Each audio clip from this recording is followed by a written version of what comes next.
جنگ میں کھو گیا مل نہیں رہے، فوجیوں کو حکم دے مجھے میرے بچے تلاش کر کے دیں۔ صلاح الدین ایوبی نے جھٹ پٹ سر پہ امامہ باندھا، نیزہ پکڑا، سینے بند باندھا، اپنے جبے کو سمیٹا اور باہر کہنے لگی تو کدھر جا رہا ہے؟ کہنے لگا میں خود تیرے بچے تلاش کر کے دوں گا۔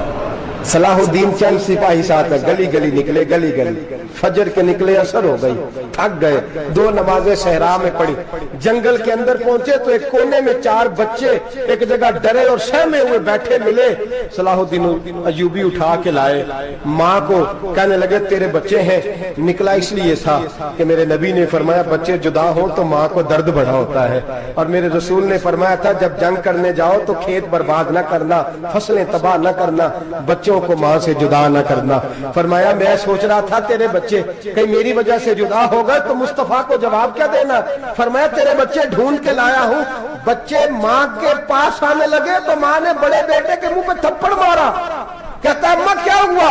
کہنے لگے تو نے سنا نہیں کہ دشمن کے بچوں کی اتنی حفاظت کرتا ہے، میرے پاس نہ جا، اس کے قدموں میں بیٹھ جا، جس نبی کے غلام اتنے سچے ہیں وہ نبی کتنا سچا ہوگا۔ بنو قریظہ اور بنو نذیر 2 محلے تھے یہودیوں کے۔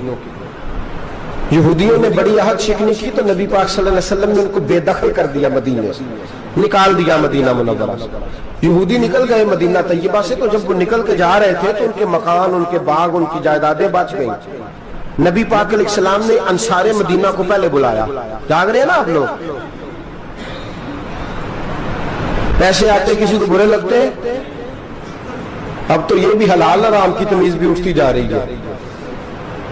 جائیداد، باغ، مال، علاقہ خالی ہوا ہے، وہ چلے گئے، لوگ تو ڈھونڈتے پھرتے ہیں۔ اللہ خیر فرمائے، شاملہ جگہ ملتی نہیں ان شہروں میں، وہ کس کس نے نام کرا لی، کدھر گئی ہے کوئی خبر ہی نہیں، خالی جگہ پڑی ہے۔ میرے نبی پاک علیہ السلام نے پہلے انصار مدینہ کو بلایا، حضور نے فرمایا انصاریوں بہت بڑی جائیدادیں یہودیوں کی، بنو نذیر اور بنو قریظہ محلے خالی ہو گئے، میرا دل کرتا ہے وہ تمہیں دے دوں، اس لیے کہ تم نے اپنے مہاجر بھائیوں کے ساتھ بڑا تعاون کیا، جائیدادیں تم نے دے دی ہیں، مکانات دے دیے ہیں، بڑا کچھ تم نے دیا ہے، میرا دل کرتا ہے وہ تمہارے نام کر دوں۔ تو انصار مدینہ کیا کہنے لگے یا رسول اللہ دے تو ہم نے دیا ہے پر وہ بیچارے جھچکتے ہی رہتے ہیں، وہ جھچکتے ہی رہتے ہیں، کھول کے ہماری چیزیں استعمال نہیں کرتے۔ تو حضور ہم تو پہلے ہی انصار ہیں، ہمارے پاس بڑا کچھ ہے، آپ مہربانی فرمائیں وہ سارا کچھ مہاجروں کو دے دے مہاجرین کو، ہمیں نہیں چاہیے۔ اب چلے گئے بات کر کے، میرے حبیب پاک نے مہاجروں کو بلا لیا، فرمایا بنو نذیر اور بنو قریظہ قبیلے کی جائیدادیں آئی ہیں، تمہارے پاس بظاہر جو چیزیں ہیں بھی وہ بھی انصار مدینہ کی ہیں، تو میرا یہ خیال ہے کہ وہ سارا کچھ تمہیں دے دیا جائے۔ ابو بکر صدیق رضی اللہ تعالیٰ عنہ کہنے لگے یا رسول اللہ صلی اللہ علیہ وسلم ہمارے انصار بھائیوں نے ہمارے لیے دل تک کھول دیے ہیں، حضور انہوں نے ہر چیز بانٹ کے ہمارے سامنے رکھ دی ہے، ہم اتنے خرد غرض ہیں کہ سارا کچھ لپیٹ جائیں۔ کہا حضور ہمارے پاس جو مکان ہے وہ ہے، ہم کاروبار کر رہے ہیں، تجارتیں کر رہے ہیں، مزدوریاں کر رہے ہیں، ہم انشاءاللہ اور بنا دیں گے، آپ یہ ہماری طرف سے ہمارے انصار بھائیوں کو گفٹ کر دیں، آپ انہیں دے دیں۔ میرے حبیب کی آنکھوں میں آنسو آ گئے، میرے نبی پاک علیہ السلام رو پڑے، یا رسول اللہ آپ کیوں روتے ہیں؟ فرمایا تمہارا یہ بھائی چارہ قائم رہا تو اللہ اسلام کو بڑی قوتیں عطا فرمائے گا، اللہ طاقتیں دے گا اسلام کو، اگر تمہارا یہ رنگ قائم رہا، یہ انداز، میرے غلاموں تمہارے یہ طور طریقے، ایک بھائی کہتا ہے دوسرے کو، دوسرا کہتا ہے تیسرے کو۔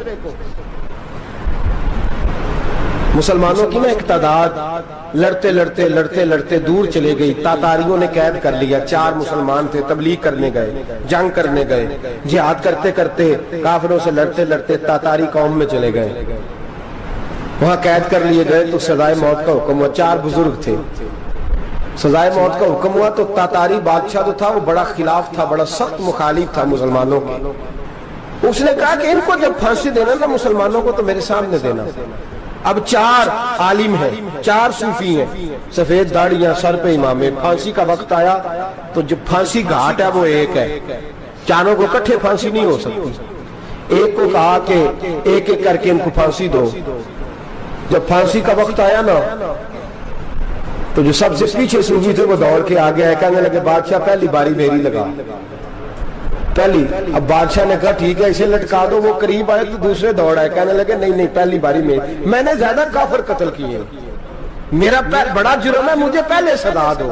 ان کو پھانسی دینے لگے تو تیسرے آ گئے, کہنے لگے نہیں یہ تو میرا قتل کرتا تھا, رستے میں بتایا کرتا تھا, ڈھونڈ کے میں بتلاتا تھا کہ یہاں زیادہ تعداد ہے, مجھے پہلے پھانسی دو.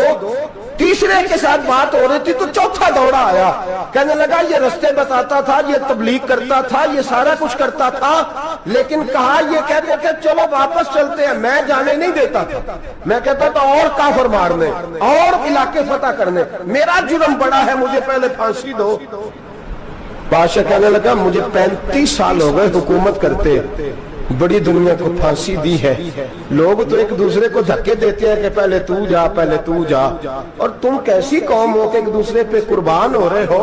کہنے لگا تم ایک باپ کی اولاد ہو. جاگ رہے ہیں آپ لوگ, تاتاری بادشاہ کافر بادشاہ اسلام کی مخالفت کرتے ہیں, ایک باپ کی اولاد ہو کا نہیں, ایک قبیلے کے رہنے والے ہو کا نہیں, ایک ملک کے رہنے والے ہو نہیں. اس نے کہا رشتہ کیا ہے, تمہارا رشتہ کیا ہے؟ تو بول کے کہنے لگے خدا ایک ہے نبی ایک ہے, خدا ایک ہے اور نبی منفرد ایک ہے, اس قوم کی نقصان بھی ایک ہی سب کا نبی, اللہ بھی قرآن بھی ایک. کیا ہی اچھا تھا ہوتے اگر مسلمان بھی ایک, یوں تو سید بھی ہو مرزا بھی ہو افغان بھی ہو, تم سبھی کچھ ہو بتاؤ کہ مسلمان بھی ہو. فرمایا ہمارا اللہ ایک ہے نبی ایک ہے. تو کہا پھر ایک دوسرے پہ جان کیوں دیتے ہو؟ فرمایا ہمارے نبی نے ہمیں بھائی بھائی بنا دیا ہے, بھائی کا دل نہیں کرتا اس کی آنکھوں کے سامنے بھائی چلا جائے, ہمارا دل نہیں کرتا پہلے مجھے دے پہلے مجھے دے. بادشاہ کہنے لگا تمہارا جذبہ مجھے متاثر کر گیا, جاؤ میں تم چاروں کو آزاد کرتا ہوں, تمہیں آزاد کرتا ہوں. میرے دوستو یہ رنگ تھا, دیکھیں نا, یہ اس دھرتی نے نظام دیکھا ہے نا, اس فلک نے پہلی بار دیکھا, اس زمین نے پہلی بار. اور میرے حضرت صاحب فرمایا کرتے تھے زمین تڑپ کے روئی, اس نے پہلی دفعہ دیکھا. احد کا میدان ہے, 3 صحابہ تپتی ہوئی زمین پہ زخموں سے چور چور پڑے ہیں.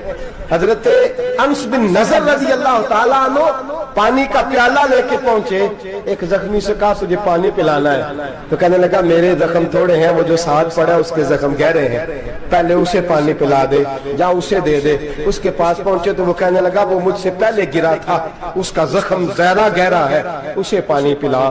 تیسرے کے پاس گئے تو کہنے لگا چوتھا تڑپ زیادہ رہا ہے, اس کی عمر زیادہ ہے, میں تو جوان ہوں برداشت کر لوں, بڑھاپے کی وجہ سے نڈھال ہو گیا, پہلے اسے پانی پلا. چوتھا کہنے لگا 5ویں کے پاس جا, 5واں کہنے لگا 6 کے پاس جا. حضرت انس بن نضر کہتے میں رو پڑا, میں نے کہا محمد کے غلاموں, رسول نے تمہیں کیسا جذبہ دے دیا ہے, زبانیں پیاس سے باہر ہے لیکن تمہاری اخوت مرتے دم تک قائم ہے.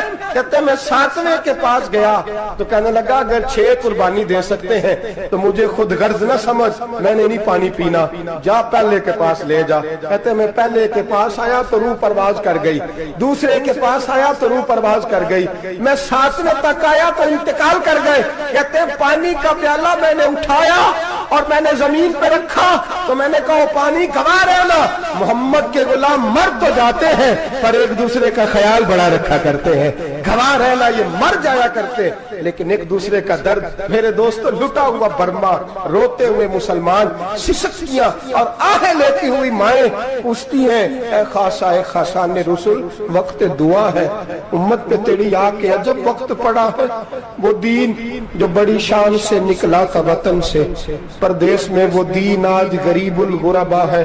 فریاد ہے اے کشتی امت کے نگہباں, بیڑا یہ تباہی کے قریب آن لگا ہے. اور کیا خوبصورت جملے کہے تھے کہ نبی پاک صلی اللہ علیہ وسلم نے, حضور نے فرمایا تھا میرا مومن ایک جان کی طرح ہوتا ہے, ایک جان کی طرح ہوتا ہے. ایک کو تکلیف ہو جسم کے ایک حصے کو, سارا حصہ پریشان ہوتا ہے. فرمایا یہ ایک مکان کی طرح ہے, ایک اینٹ دوسری اینٹ کو مضبوط کرتی ہے. فرمایا یہ مضبوط لوگ ہیں, یہ مضبوط لوگ. حضرت عمر فاروق کا زمانہ ہے, ایک آدمی نے سیری بھیج دی ایک گھر میں بطور تحفہ, قحط کا زمانہ تھا, گوشت ملتا نہیں تھا, جانور. ایک آدمی نے سیری بھیج دی ایک آدمی کے گھر میں. اس نے کیا کیا, اس نے اپنی بیوی سے کہا ہماری تو خیر ہے, ساتھ والا پڑوسی زیادہ غریب ہے، ادھر نہ بھیج دے، یہاں گندم امیر شہر کی ہوتی رہی خراب اور بچی کسی فقیر کی فاقوں سے مر گئی، کہا ساتھ والے پڑوسی کے گھر سے میں کئی دنوں سے بھوک کی آوازیں، وہاں بھیج دے۔ اس کے گھر گئی تو اس کی بیوی شوہر کو مشورہ دیتی ہے، کہتی ہے میرے بچے تو دلیر ہے، ساتھ والے کے چھوٹے ہیں، وہ گزارا نہیں، ادھر نہ بھیج دیں۔ ادھر گئی، ایک روایت ہے 7 گھر، ایک روایت ہے 21 گھر، 21 گھروں میں گھومتی ہوئی وہ شریف پھر پہلے کے گھر میں آ گئی، اور پہلا صحابی کہنے لگا صرف تو نے محمد کا کلمہ نہیں پڑھا، باقی 20 نے بھی پڑھا ہوا ہے، صرف تو نے ہی رسول اللہ سے یہ درس نہیں لیا، باقیوں نے بھی لیا ہے، اور صرف تیرے اندر ہی جذبہ اظہار نہیں، تو ہی صرف مسلمانوں سے پیار نہیں کرتی، سارے ہی پیار کرتے ہیں۔ وہ شریف پھر آ گئی، اب کیا کرنا ہے، اب کیا کرنا ہے؟ تو امام نبوی نے لکھا ہے، وہ کہنے لگی کرنا کیا ہے، پکاؤں گی میں اور کھائیں گے 21 گھر، پھر بھی اکیلے نہیں کھائیں گے، پکاؤں گی میں اور کھائیں گے 21 گھروں کے مطابق شوربہ پکا، اور پھر برتن میں ڈال کے وہ بی بی ایک گھر کا دروازہ کھٹکھٹاتی ہے، کہتی ہے مصطفیٰ کے غلاموں نکلو باہر اور کھاؤ، اس لیے کہ جس نبی نے مجھے پیار کا حکم دیا اسی نے تمہیں بھی پیار کرنا سکھایا ہے، یہ رنگ چشم فلک نے سکھایا ہے۔